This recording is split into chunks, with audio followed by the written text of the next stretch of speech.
ਵਾਹਿਗੁਰੂ। परम सन्मानयोग दीन दुनिया के मालक निरंकार स्वरूप धन श्री गुरु ग्रंथ साहिब सच्चे पातशाह महाराज तिन्हां दी पावन हजूरी अंदर जुड़ बैठ के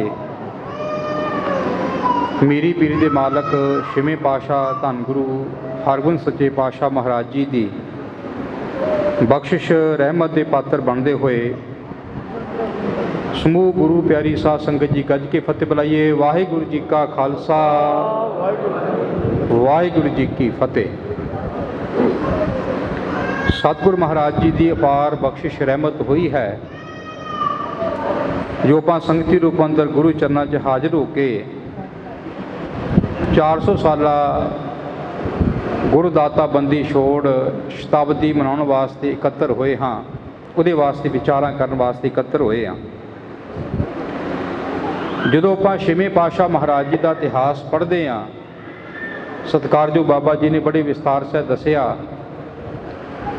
गुरदासपुर जिले च एक नगर है श्री हरगोबिंदपुर, छेवें पातशाह महाराज जी के नाँ ते उस नगर का नाँ रखा गया। इस तरह दीवान सजिया होया सी। छेवें पातशाह महाराज जी ने बचन किया को सिख एक मन एक चेत होके जपजी का पाठ सुनावे। भाई गोपाला जी उठे ने, चंगे महाराज जी आप कृपा करो मैं आप जी को जपजी का पाठ करके सुनावा। भाई गोपाला जी सतगुरु जी पास बह के जपजी का पाठ आरंभ किया। भागा वालिओ बाणी आपां निता प्रति पढ़ते हाँ, बाणी भी वही है तो असीं भी वही हाँ। पर जो किते आपां एक मन एक चेत होके बाणी पढ़ते हैं, उसका जाप करते हाँ, बाणी का आनंद बहुत आता है। आनंद तद बनता जो असीं एक मन एक चेत होके बाणी पढ़ीए। महाराज कहते प्रभ की उस्तत करो संत मीत सावधान एकाग्र चीत। नहीं तो केवल गुटका हाथ में होंदा ध्यान साडा किसी होर पासे होवे, वो आनंद नहीं बन पाता। सो भाई गोपाला जी ने जो एक मन एक चेत होके जपजी का पाठ आरंभ किया, जिथे भाई गोपाला जी को आनंद आ रहा सी उत्थे समुची संगत ही उस बाणी का आनंद लै रही सी। इतिहास लिखता है कि महाराज जी ने प्रसन्न होए भाई गोपाला जी के बाणी पढ़न तो कि छेवें पातशाह महाराज तख्त छड्डण लग पाए। जो भाई गोपाला जी बाणी का पाठ कर रहे सी, एक मन एक चेत होके जपजी पढ़द्या भाई गोपाला जी के मन च एक फुरना फुर आया। महाराज बड़े खुश ने, संगत बड़ी खुश है। कल जिहड़ा सतगुरु जी चरणों सिख ने घोड़ा भेटा किया, घोड़ा बड़ा वधिया। जे महाराज प्रसन्न होए ने, सतगुर कृपा करके घोड़ी की बख्शिश मैनू कर देण। अजे फुरना फुरिया, नाली दूसरा फुरना एक होर फुर पिया। मैं गरीब हाँ, सतगुरु जी मैनू घोड़ा बख्श देंगे, इस कोई दो राय नहीं। पर घोड़े ते काठी कित्थों पावांगा? किन्ना चंगा होवे कि महाराज घोड़े नूं सवार के कोठी पा उत्ते काठी पा के मेरी झोली पा देण। जदों ये मन च फुरना फुरिया, महाराज तख्त ते टल हो के बह गए। जो भाई गोपाला जी ने बचन पढ़िया भी जिन्नी नाम ते आया गए मुशक्कत घाल, नानक ते मुखुजले केती छुट्टी ना। पाठ की समाप्ति की। महाराज कहते गुरु सिखो, कल जिहड़ा घोड़ा गुरु चरणों च भेटा किया गया, वो घोड़ा सवार के भाई गोपाला जी की झोली पा दिओ, भाई गोपाला जी के हवाले कर दिओ। नाल ही महाराज ने बचन किया, भाई गोपाला जी जिन्नी एक मन एक चेत होके आप जी ने जपजी का पाठ आरंभ किया सी, जे किते भाई गोपाला तुसी समुची जपजी का पाठ एक मन एक चेत होके कर जाते ते अज तुहानू बाबे नानक की गद्दी का वारस बना देना सी। बोले सो निहाल। पर तुसी बाणी पढ़दे तुहाडे मन च फुरना फुरिया कि मैनू घोड़ा बख्श दिओ ते घोड़ा तुहाडे हवाले है। इस साखी तो सानू पता लगता है कि जे आपां सतगुर की खुशी प्राप्त करनी है, जे आपां महाराज की बख्शिश लैनी है तो सानू फिर बनना जुड़ना पएगा। ਜਦੋਂ ਆਪਾਂ ਧੰਨ ਗੁਰੂ ਨਾਨਕ ਸੱਚੇ ਪਾਤਸ਼ਾਹ ਮਹਾਰਾਜ ਉਦਾਸੀਆਂ ਤੇ ਚੱਲੇ ਨਾ, ਨਾਲ ਭਾਈ ਮਰਦਾਨਾ ਜੀ ਸਨ। ਮਾਤਾ ਤ੍ਰਿਪਤਾ ਜੀ ਕਹਿਣ ਲੱਗੀ, ਭਾਈ ਮਰਦਾਨਿਆ ਵੇਖੀ ਮੇਰੇ ਪੁੱਤ ਨੂੰ ਭੁੱਖਾ ਨਾ ਕਿਤੇ ਮਾਰੀ, ਵੇਖੀ ਮੇਰੇ ਪੁੱਤ ਨੂੰ ਭੁੱਖਾ ਨਾ ਮਾਰੀ। ਭਾਈ ਮਰਦਾਨਾ ਜੀ ਹੱਥ ਜੋੜ ਕੇ ਕਹਿਣਗੇ, ਮਾਤਾ ਇਹ ਦੋ ਜਹਾਨਾਂ ਦੇ ਦਾਤੇ ਨੇ, ਮੈਂ ਤੇ ਇਹਦਾ ਸੇਵਾਦਾਰ ਹਾਂ, ਮੈਂ ਇਹਨੂੰ ਕੀ ਸਿਖਾਉਣ ਵਾਲਾ ਹਾਂ। ਤੇ ਮਾਤਾ ਤ੍ਰਿਪਤਾ ਜੀ ਨੇ ਕਿਹਾ ਸੀ, ਭਾਈ ਮਰਦਾਨਿਆ ਮੇਰੇ ਪੁੱਤ ਦੀ ਖੁਰਾਕ ਬਾਣੀ ਹੈ, ਇਹਨੂੰ ਰੱਜ ਕੇ ਕੀਰਤਨ ਸੁਣਾਈ, ਰੱਜ ਕੇ ਕੀਰਤਨ ਸੁਣਾਈ। ਜਿੰਨਾ ਕੀਰਤਨ ਸੁਣਾਏਗਾ ਉਨੀ ਗੁਰੂ ਦੀ ਬਖਸ਼ਿਸ਼ ਦਾ ਪਾਤਰ ਬਣੇਗਾ। ਮੈਂ ਜਿਹੜੀ ਬੇਨਤੀ ਤੁਹਾਡੇ ਚਰਨਾਂ 'ਚ ਕਰਨਾ ਚਾਹੁੰਦਾ, ਆਪਾਂ 400 ਸਾਲਾ ਮਨਾਉਣ ਜਾ ਰਹੇ ਹਾਂ। ਬਾਬਾ ਜੀ ਨੇ ਹੁਕਮ ਕੀਤਾ ਕਿ 400 ਸਾਲ ਆਪਾਂ ਮਹਾਰਾਜ ਦਾ ਸ਼ਤਾਬਦੀ ਮਨਾਉਣ ਜਾ ਰਹੇ ਹਾਂ। ਆਪਾਂ 4000 ਸੰਗਤਾਂ ਨੇ ਸਹਿਜ ਪਾਠ ਦੇ ਭੋਗ ਪਾ ਕੇ ਗੁਰੂ ਦੀ ਖੁਸ਼ੀ ਪ੍ਰਾਪਤ ਕਰਨੀ ਹੈ। ਭਾਗਾਂ ਵਾਲਿਓ, ਮੈਂ ਇੱਕ ਬੇਨਤੀ ਕਰਾਂ ਤੁਹਾਡੇ ਚਰਨਾਂ ਵਿੱਚ, ਜੇਕਰ ਸਾਨੂੰ ਇੰਨੀ ਗੱਲ ਦੀ ਸਮਝ ਲੱਗ ਜਾਏ ਨਾ, ਸਾਡਾ ਲੋਕ ਤੇ ਪਰਲੋਕ ਸੁਹੇਲਾ ਹੋ ਸਕਦਾ ਹੈ। ਮੈਂ ਅਕਸਰ ਬੇਨਤੀ ਕਰਦਾ ਹੁੰਨਾ, ਵੇਖੋ ਸਾਡਾ ਜਿਹੜਾ ਜਨਮ ਹੈ ਨਾ, ਇਹ ਸਾਡੇ ਆਪਣੇ ਹੱਥ ਨਹੀਂ ਹੈਗਾ। ਸਾਡਾ ਜਨਮ ਸਾਡੇ ਆਪਣੇ ਹੱਥ ਨਹੀਂ ਹੈਗਾ, ਇਹ ਪਰਮਾਤਮਾ ਦੇ ਹੱਥ ਵਿੱਚ ਹੈ। ਸ਼ਹਿਰ ਕਿਹੜਾ ਚਾਹੀਦਾ ਹੈ, ਦੇਸ਼ ਕਿਹੜਾ ਹੋਣਾ ਚਾਹੀਦਾ ਹੈ, ਨਗਰ ਕਿਹੜਾ ਹੋਣਾ ਚਾਹੀਦਾ ਹੈ, ਘਰ ਕਿਹੋ ਜਿਹਾ ਹੋਏ, ਇਹ ਸਾਡੀ ਆਪਣੀ ਚੋਣ ਨਹੀਂ ਹੈ। ਜੇ ਸਾਡੀ ਆਪਣੀ ਚੋਣ ਹੋਵੇ ਕਿ ਆਪਾਂ ਅਮਰੀਕਾ ਕੈਨੇਡਾ 'ਚ ਪੈਦਾ ਹੋਈਏ। ਸਾਡਾ ਸਿੱਖ ਪਰਿਵਾਰਾਂ 'ਚ ਜਨਮ ਹੋਣਾ, ਫਿਰ ਸਾਡਾ ਜਨਮ ਸਮੇਂ ਧੰਨ ਗੁਰੂ ਗ੍ਰੰਥ ਸਾਹਿਬ ਤੋਂ ਨਾਂ ਰੱਖਣਾ, ਇਹ ਉਸ ਅਕਾਲ ਪੁਰਖ ਦੀ ਮੌਜ ਹੈ। ਕਿਉਂ ਜੀ? ਉਸ ਅਕਾਲ ਪੁਰਖ ਦਾ ਹੁਕਮ ਹੋਇਆ, ਸਾਡਾ ਗੁਰੂ ਨਾਨਕ ਦੇ ਘਰ ਜਨਮ ਹੋਇਆ, ਸਾਡਾ ਨਾਂ ਧੰਨ ਗੁਰੂ ਗ੍ਰੰਥ ਸਾਹਿਬ ਤੋਂ ਰੱਖਿਆ ਗਿਆ। ਇਹਦਾ ਅਰਥ ਇਹ ਹੈ ਕਿ ਉਹ ਅਕਾਲ ਪੁਰਖ ਚਾਹੁੰਦਾ ਕਿ ਸਿੱਖਾਂ ਇਹ ਬਾਣੀ ਪੜ੍ਹ ਕੇ ਆਪਣਾ ਜੀਵਨ ਸਫਲ ਕਰ ਲੈ। ਇਹ ਵੀ ਤੇ ਹੋ ਸਕਦਾ ਸਾਡਾ ਜਨਮ ਹੀ ਭਈਆਂ ਦੇ ਘਰਾਂ ਵਿੱਚ ਹੁੰਦਾ, ਫਿਰ ਸਾਨੂੰ ਕਿਸੇ ਨੇ ਬਾਣੀ ਪੜ੍ਹਨ ਨੂੰ ਕਹਿਣਾ ਸੀ ਜੀ? ਬਿਲਕੁਲ ਨਹੀਂ। ਸੋ ਭਾਗਾਂ ਵਾਲਿਓ, ਆਪਾਂ 400 ਸਾਲਾਂ ਮਨਾਉਣ ਜਾ ਰਹੇ ਹਾਂ। ਜਦੋਂ ਆਪਾਂ ਬਾਣੀ ਪੜ੍ਹਨ ਦੀ ਗੱਲ ਕਰਦੇ ਹਾਂ ਨਾ, ਅਸੀਂ ਨਿਤਨੇਮ ਵੀ ਕਰਦੇ ਹਾਂ, ਬੜੇ ਸ਼ਰਧਾ ਭਾਵਨਾ ਅਸੀਂ ਸੁਖਮਨੀ ਸਾਹਿਬ ਦਾ ਪਾਠ ਵੀ ਕਰਦੇ ਹਾਂ। ਪਰ ਜਦੋਂ ਆਪਾਂ ਸਹਿਜ ਪਾਠ ਵਾਲੇ ਪਾਸੇ ਤੁਰਦੇ ਹਾਂ ਤੇ ਸਾਡੇ ਅੰਦਰ ਅਨੇਕਾਂ ਪ੍ਰਕਾਰ ਦੇ ਡਰ ਪੈਦਾ ਹੋ ਜਾਂਦੇ ਨੇ। ਸਭ ਤੋਂ ਵੱਡਾ ਡਰ ਇਹ ਹੈ ਕਿ ਜੇ ਅਸੀਂ ਕਿਤੇ ਗਲਤ ਪਾਠ ਕੀਤਾ, ਸਾਨੂੰ ਕਿਤੇ ਪਾਪ ਨਾ ਲੱਗੇ। ਤੁਸੀਂ ਜਿੰਨੇ ਇੱਥੇ ਬੈਠੇ ਹੋ, ਗੁਰੂ ਚਰਨਾਂ ਵਿੱਚ ਭਾਵਨਾ ਵਾਲੇ ਬੈਠੇ ਹੋ, ਤੁਸੀਂ ਦੱਸਿਓ ਕੋਈ ਐਸਾ ਸਿੱਖ ਹੈ ਜਿਹੜਾ ਜਾਣ ਬੁੱਝ ਕੇ ਗਲਤ ਪਾਠ ਕਰਦਾ ਹੋਵੇ? ਹੈ ਕੋਈ ਜਿੱਦਾਂ ਦਾ? ਨਹੀਂ। ਜਦੋਂ ਅਸੀਂ ਬਾਣੀ ਪੜ੍ਹਦੇ ਹਾਂ, ਭਾਵਨਾ ਨਾਲ ਪੜ੍ਹਦੇ ਹਾਂ, ਸ਼ਰਧਾ ਨਾਲ ਪੜ੍ਹਦੇ ਹਾਂ, ਠੀਕ ਹੈ ਜੀ। ਤੇ ਮੈਂ ਇਹ ਬੇਨਤੀ ਕਰਦਾ ਹੁੰਨਾ ਕਿ ਬਾਣੀ ਨਾ ਪੜ੍ਹਨਾ ਪਾਪ ਹੋ ਸਕਦਾ ਹੈ। ਸਾਨੂੰ ਮਹਾਰਾਜ ਬਾਣੀ ਕਾਹਦੇ ਵਾਸਤੇ ਦੇ ਗਏ ਜੀ? ਪੜ੍ਹਨ ਵਾਸਤੇ ਦੇ। ਗੁਰੂ ਅਮਰਦਾਸ ਮਹਾਰਾਜ ਕਹਿੰਦੇ, ਆਵੋ ਸਿੱਖ ਸਤਿਗੁਰ ਕੇ ਪਿਆਰਿਓ, ਗਾਵੋ ਸੱਚੀ ਬਾਣੀ। ਗੁਰੂ ਅਮਰਦਾਸ ਮਹਾਰਾਜ ਨੇ ਆਵਾਜ਼ ਮਾਰੀ ਸਾਨੂੰ। ਸੋ ਭਾਗਾਂ ਵਾਲਿਓ, ਮੈਂ ਕਹਿੰਦਾ ਬਾਣੀ ਨਾ ਪੜ੍ਹਨਾ ਪਾਪ ਹੋ ਸਕਦਾ ਹੈ, ਪਰ ਬਾਣੀ ਪੜ੍ਹਨਾ ਪਾਪ ਨਹੀਂ ਹੈਗਾ ਜੀ। ਮਹਾਰਾਜ ਸਾਨੂੰ ਬਾਣੀ ਪੜ੍ਹਨ ਵਾਸਤੇ ਦੇ ਗਏ ਨੇ। ਦੂਸਰੀ ਬੇਨਤੀ ਹੈ, ਜਿਵੇਂ ਬਾਬਾ ਜੀ ਜ਼ਿਕਰ ਕਰਦੇ ਹੁੰਦੇ ਨੇ, ਜਦੋਂ ਆਪਾਂ ਇਤਿਹਾਸ ਪੜ੍ਹੀਏ ਇਸ ਅਸਥਾਨ ਵਿੱਚ ਨਾ ਜੀ, doctor Inderjit Singh ji, Punjab and Sindh bank ਵਾਲੇ ਦਾ ਬੜਾ ਯੋਗਦਾਨ ਹੈ, ਬੜੀ ਸੇਵਾ ਸੀ, ਬੜੀ ਬਖਸ਼ੀ ਰੂਹ ਸੀ। ਪੰਜਾਬ ਐਂਡ ਸਿੰਧ ਬੈਂਕ ਦੇ ਚੇਅਰਮੈਨ ਸੀ ਉਹ, ਔਰ ਕਿੱਡੀ ਵੱਡੀ ਸੇਵਾ ਕੀਤੀ। ਬਾਬਾ ਜੀ ਦੱਸ ਰਹੇ ਸਨ, 18,000 ਸਿੱਖ ਨੌਜਵਾਨ ਉਹਨਾਂ ਨੇ ਭਰਤੀ ਕੀਤਾ ਸੀ। ਇਉਂ ਕਹਿ ਲਓ ਕਿ ਪੰਜਾਬ ਐਂਡ ਸਿੰਧ ਬੈਂਕ ਵਿੱਚ 98% ਜਿਹੜੇ ਉੱਥੇ ਮੁਲਾਜ਼ਮ ਸਨ ਉਹ ਸਾਬਤ ਸੂਰਤ ਸੀ। ਜਿੰਨੀ ਖੁਸ਼ੀ ਦੀ ਗੱਲ ਹੁੰਦੀ ਹੈ। ਪਰ ਡਾਕਟਰ ਇੰਦਰਜੀਤ ਸਿੰਘ ਜਿਹੜਾ ਉਹਨਾਂ ਦਾ ਪਰਿਵਾਰ ਸੀ, ਹਿੰਦੂ ਪਰਿਵਾਰ ਸੀ ਜੀ, ਉਹਨਾਂ ਦਾ ਨਾਂ ਸੀ ਹੀਰਾ ਲਾਲ, ਨਾਂ ਸੀ ਹੀਰਾ ਲਾਲ। ਔਰ ਹੀਰਾ ਲਾਲ ਨੇ 7ਵੀਂ ਜਮਾਤ ਵਿੱਚ, ਜਦੋਂ 7ਵੀਂ ਕਲਾਸ ਪੜ੍ਹਦਾ ਸੀ ਹੀਰਾ ਲਾਲ, ਕਹਿੰਦੇ ਮੈਂ ਆਪਣੀ 7ਵੀਂ ਜਮਾਤ 'ਚ ਪੜ੍ਹਦਿਆਂ ਸਹਿਜ ਪਾਠ ਆਰੰਭ ਕੀਤਾ ਸੀ, ਔਰ ਜੋ ਕੁਝ ਹਾਂ ਮੈਂ ਜੋ ਕੁਝ ਕਮਾਇਆ, ਜੋ ਸਤਿਗੁਰ ਨੇ ਬਖਸ਼ਾਂ ਕੀਤੀਆਂ ਨੇ, ਕਹਿੰਦੇ ਸਤਿਗੁਰੂ ਮਹਾਰਾਜ ਜੀ ਦੀ ਬਾਣੀ ਦੀ ਕਿਰਪਾ ਨਾਲ ਪ੍ਰਾਪਤ ਕੀਤੀਆਂ। ਨਾ ਹੀਰਾ ਲਾਲ ਸਹਿਜ ਪਾਠ ਕਰਦਾ, ਨਾ ਹੀਰਾ ਲਾਲ ਬਾਣੀ ਪੜ੍ਹਦਾ, ਤੇ ਨਾ ਐਡੇ ਉੱਚੇ ਮੁਕਾਮ ਤੇ ਪਹੁੰਚ ਪਾਉਂਦਾ। ਜਦੋਂ ਆਪਾਂ ਭਗਤ ਪੂਰਨ ਸਿੰਘ ਦਾ ਜੀਵਨ ਪੜ੍ਹਦੇ ਹਾਂ, ਪਿੰਗਲਵਾੜੇ ਵਾਲੇ, ਦੇਖੋ ਕਿੱਡੀ ਵੱਡੀ ਸੇਵਾ ਉਹਨਾਂ ਦੀ ਜੀ। ਨਾ ਸੀ ਰਾਮ ਜੀ ਦਾਸ, ਨਾ ਸੀ ਰਾਮ ਜੀ ਦਾਸ। ਰਾਮ ਜੀ ਦਾਸ ਬਾਣੀ ਦੇ ਨਾਲ ਲੱਗਾ, ਔਰ ਮਹਾਰਾਜ ਨੇ ਕਿਰਪਾ ਕੀਤੀ। ਭਗਤ ਪੂਰਨ ਸਿੰਘ ਪੱਲੇ ਦਮੜਾ ਨਹੀਂ ਸੀ, ਪਰ ਗੁਰੂ ਦੀ ਬਖਸ਼ਣ ਨਾਲ ਝੋਲੀਆਂ ਭਰੀਆਂ ਸਨ, ਔਰ ਇੱਕ ਵੱਡਾ ਅਦਾਰਾ ਜਿਹੜਾ ਪਿੰਗਲਵਾੜਾ ਹੈ ਉਹ ਖੜਾ ਕਰ ਦਿੱਤਾ। ਮਹਾਰਾਜ ਦੀ ਕਿਰਪਾ ਸਦਕਾ ਜਦੋਂ ਪਿੱਛੇ ਆਪਾਂ 550 ਸਾਲਾ ਗੁਰੂ ਨਾਨਕ ਸਾਹਿਬ ਜੀ ਦਾ ਮਨਾਇਆ, 5 ਲੱਖ ਸੰਗਤ ਨੇ ਸਹਿਜ ਪਾਠ ਦੇ ਭੋਗ ਪਾਏ ਜੀ।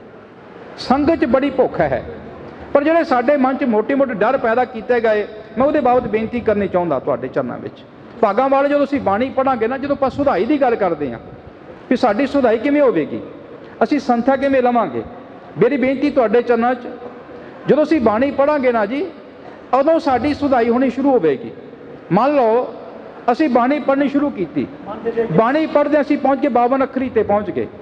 52 ਅੱਖਰੀ 'ਚ ਪੰਕਤੀ ਆਈ, ਨੰਗਾ ਗਿਆਨ ਨਹੀਂ ਮੁਖ ਬਾਤੋਂ, ਨੰਗਾ ਸ਼ਬਦ ਆ ਗਿਆ ਜੀ, ਉਹਦਾ ਸਾਨੂੰ ਉਚਾਰਨ ਕਰਨਾ ਨਹੀਂ ਆਇਆ। ਸੁਭਾਵਕ ਹੈ ਸਾਡੇ ਮਨ 'ਚ ਫੁਰਨਾ ਫੁਰੇਗਾ, ਅਸੀਂ ਉਹ ਅੰਗ ਨੋਟ ਕਰ ਲਾਂਗੇ, ਉਹ ਪੰਕਤੀ ਨੋਟ ਕਰ ਲਾਂਗੇ।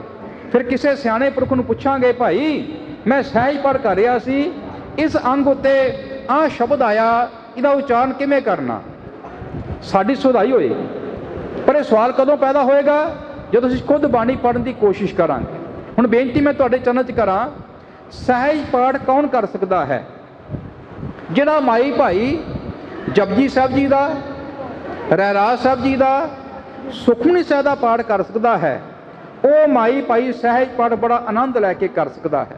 ਪੰਜਾਬ ਦੀ ਧਰਤੀ ਤੇ ਜਨਾ ਜੀ ਮੁਸਲਮਾਨ ਬੱਚੇ ਸਹਿਜ ਪਾਠ ਕਰ ਰਹੇ ਨੇ, ਮੁਸਲਮਾਨ ਬੱਚੇ ਸਹਿਜ ਪਾਠ ਕਰ ਰਹੇ ਮਹਾਰਾਜ ਦੀ ਕਿਰਪਾ ਦੇ ਨਾਲ।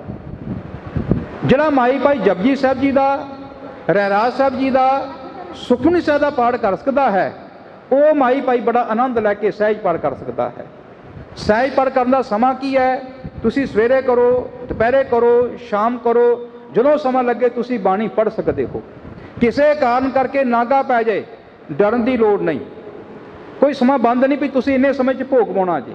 ਮੈਂ ਕਹਿੰਦਾ ਜੇ ਆਪਾਂ ਰੋਜ਼ਾਨਾ 10 ਮਿੰਟ ਬਾਣੀ ਪੜ੍ਹੀਏ, 10 ਮਿੰਟ ਆਪਾਂ ਰੋਜ਼ਾਨਾ ਸਹਿਜ ਪਾਠ ਕਰੀਏ, 1 ਸਾਲ 'ਚ ਸਾਡਾ ਸਹਿਜ ਪਾਠ ਦਾ ਭੋਗ ਪੈ ਜਾਂਦਾ। ਭਾਵ ਆਪਾਂ ਇਹਨਾਂ ਨੇਤਰਾਂ ਦੇ ਨਾਲ ਸਮੁੱਚੇ ਮਹਾਰਾਜ ਦੇ ਦਰਸ਼ਨ ਕਰਨੇ ਦੇ 1 ਸਾਲ ਵਿੱਚ ਆਪਾਂ 4 ਅੰਗ ਪੜ੍ਹੀਏ। ਜੇ ਆਪਾਂ 8 ਅੰਗ ਕਰੀਏ ਰੋਜ਼ਾਨਾ, 6 ਮਹੀਨੇ 'ਚ ਸਾਡੇ ਸਹਿਜ ਪਾਠ ਦਾ ਭੋਗ ਪੈ ਜਾਂਦਾ ਜੀ। ਜੇ ਆਪਾਂ 18 ਅੰਗ ਕਰ ਲਈਏ ਤੇ 3 ਮਹੀਨੇ 'ਚ ਸਾਡੇ ਸਹਿਜ ਪਾਠ ਦਾ ਭੋਗ ਪੈ ਜਾਂਦਾ ਜੀ।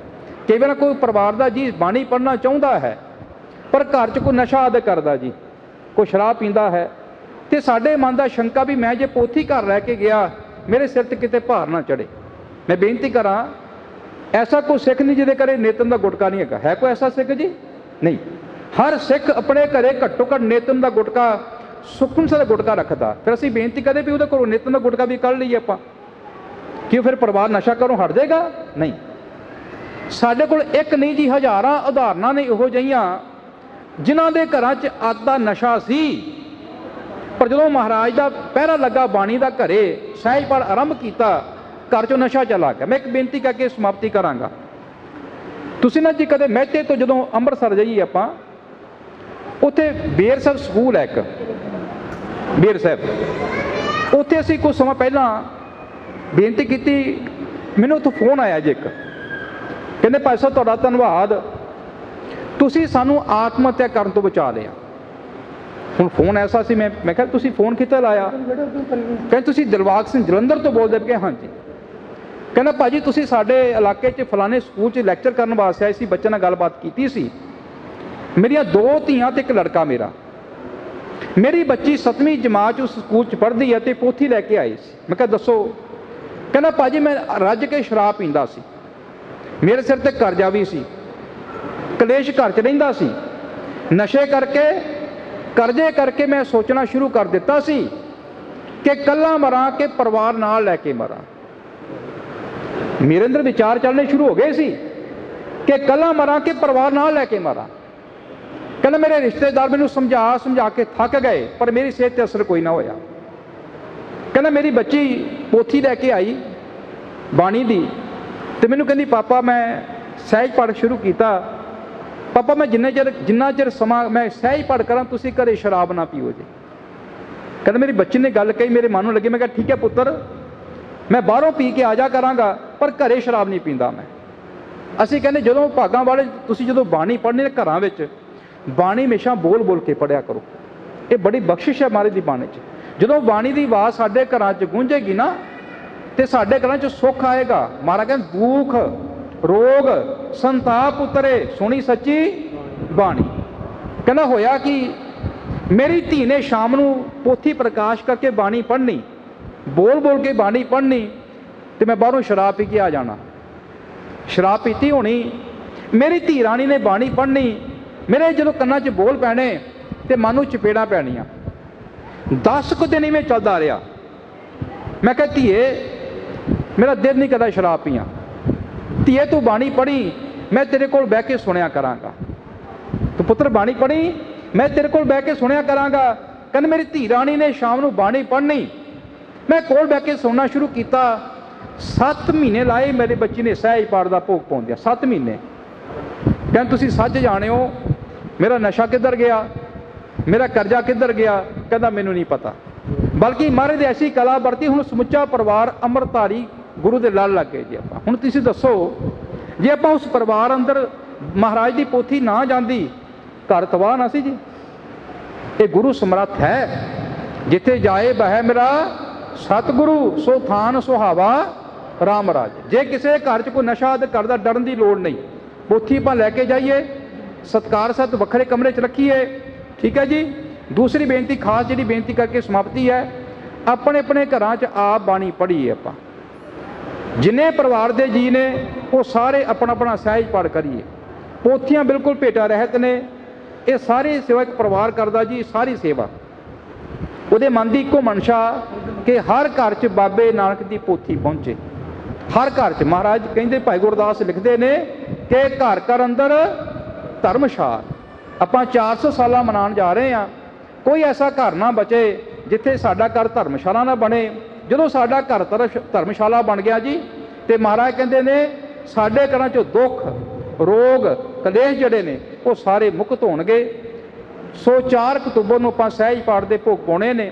वो वास्ते बेनती की सी आप चरणों में संगतां में कि 4 अक्तूबर को जो आप सहज पाठ के भोग पाने ने, समुची संगत केसरी दुपट्टे ते केसरी दस्तारां सजा के आउणगे जी।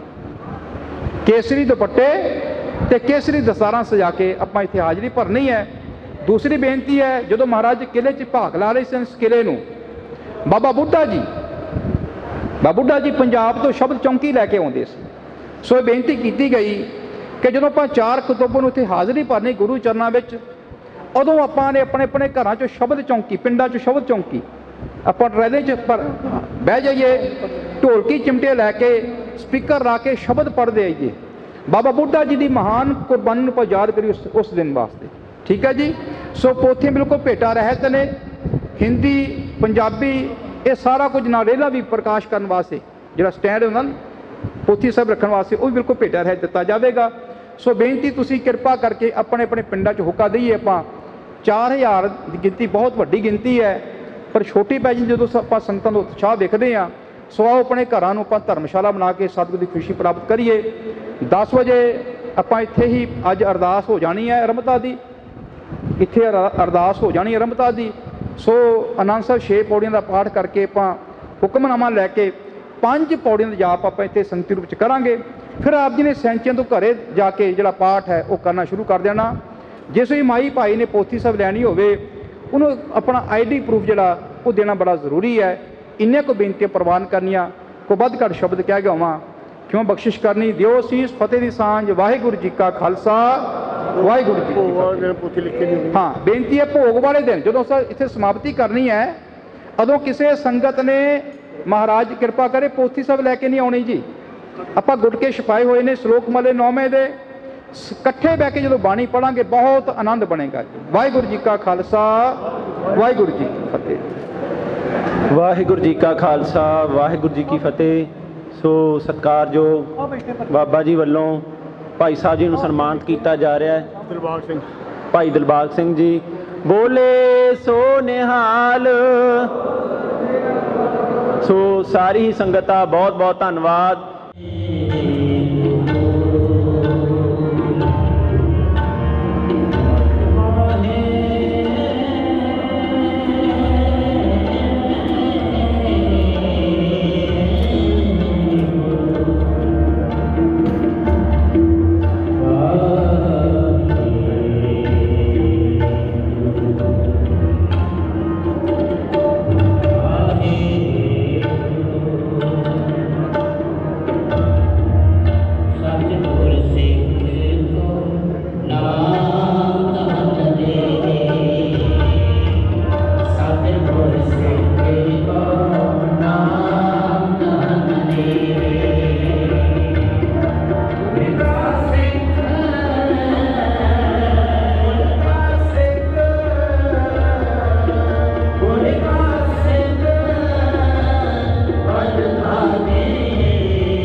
ਨਾਮ ਧਰਮ ਦੀ ਗੱਲ ਕੀਤੀ ਹੈ ਲੈ ਕੇ ਬੈਠੀ ਹੈ